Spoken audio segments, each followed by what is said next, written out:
ان کے ذہن کے کسی گوشے میں سوال ہوتا ہے کہ اگر ہم بھی انجینئرنگ کیے ہوتے، انجینئرنگ کورس جیسا کورس کیے ہوتے تو ہمارے لیے بھی بہت اچھا ہوتا، ہمارے لیے بھی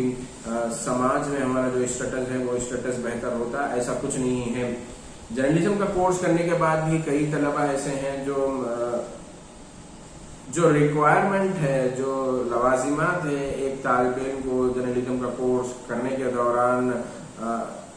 برتنی چاہیے، اس پر عمل کرنا چاہیے، وہ نہیں کرتا ہے. تو ایسے طلبہ ہیں. اسی لیے میں نے کبھی بھی اس بات کا دعویٰ نہیں کیا کہ ہمارے شعبۂ ترسیل عامہ اور صحافت کے جو پاس آؤٹ اسٹوڈنٹ ہیں ان کا 100% پلیسمنٹ ریکارڈ ہے.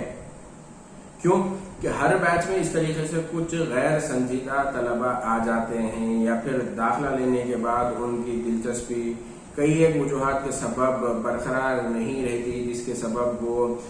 بظاہر تو ایم اے ایم سی جے یا be a J M C کا کورس پاس کر لیتے ہیں، لیکن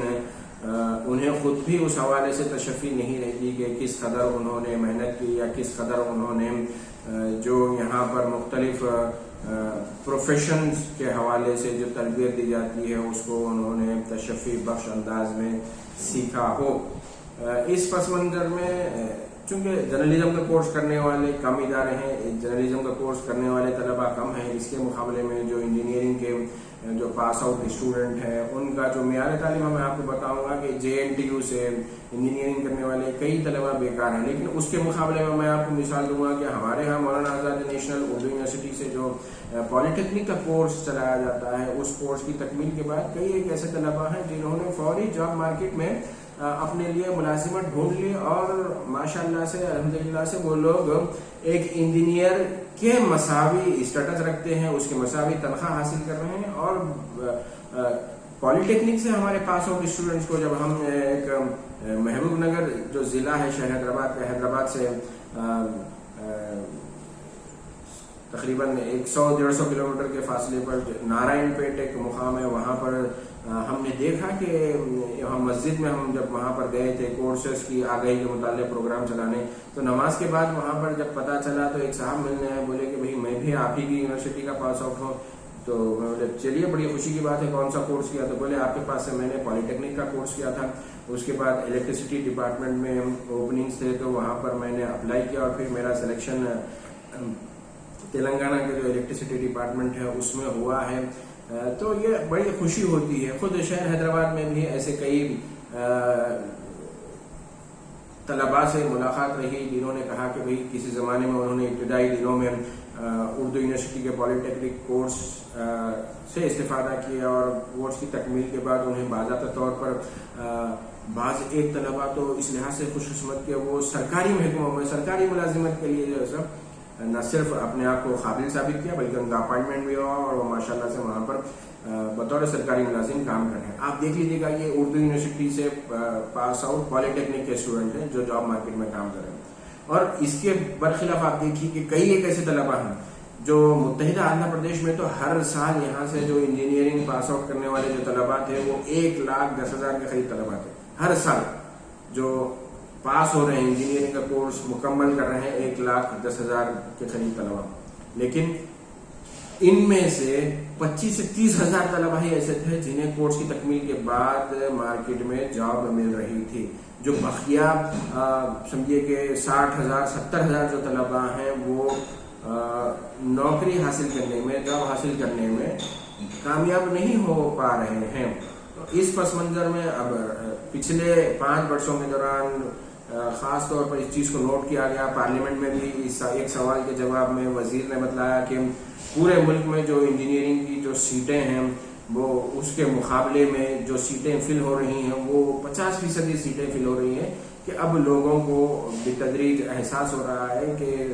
انجینئرنگ کا کورس نہیں بلکہ معیاری ہونا ہے کورس ایسا. اور معیاری کورس اگر وہ پالی ٹیکنک کا ہو تو اس کے بعد ہی آپ جاب مارکیٹ کا رخ کر سکتے ہیں اور وہاں پر اپنے لیے جاب حاصل کر سکتے ہیں. تو اس پس منظر میں آپ کو انجینئر نہیں بننا ہے، آپ کو پالی ٹیکنک نہیں کرنا ہے. چونکہ آپ صحافت کا کورس کر رہے ہیں تو صحافت کی فیلڈ ایسی ہے یہاں پر آپ کو آسمان کے نیچے، زمین کے اوپر، زمین کے نیچے، آسمان کے اوپر خلا میں ہر اس موضوع پر اپنے پاس اپنے ذہن میں کچھ بیسکس جو معلومات ہیں بیسکس اس کے متعلق آپ کو آگاہ ہونا ضروری ہے. آج کی کلاس میں ہم نے کوشش کیا کہ آپ کو ایسے ہی کوالٹی ایجوکیشن کیا ہوتا ہے اس حوالے سے بات کریں. اس امید کے ساتھ ہم آپ سے آج کا سبق ختم کرنا چاہیں گے کہ آپ کرونا وائرس جس طریقے سے پھیل رہا ہے بدستور، یہ اس سے ہونے والی اموات کم ہوئی ہیں لیکن اس سے جو خطرہ لاحق ہے وہ بدستور برقرار ہے. آپ اس سے بچے رہیں، اپنا اور اپنے چاہنے والوں کا جو خیال ہے وہ رکھیں. اپنے دونوں ہاتھوں کو سینیٹائز کرنا اور اپنے چہرے پر جب آپ عوامی مقام پر نکلیں تو اس ماسک کا استعمال ضرور کیجیے گا. اور ساتھ ہی بغیر ماسک کے جب آپ تنہائی میں بیٹھے ہوں تو ضرور ہمارے جو ویڈیو اسباق ہیں ان سے استفادہ کیجیے گا. السلام علیکم ورحمۃ اللہ وبرکاتہ.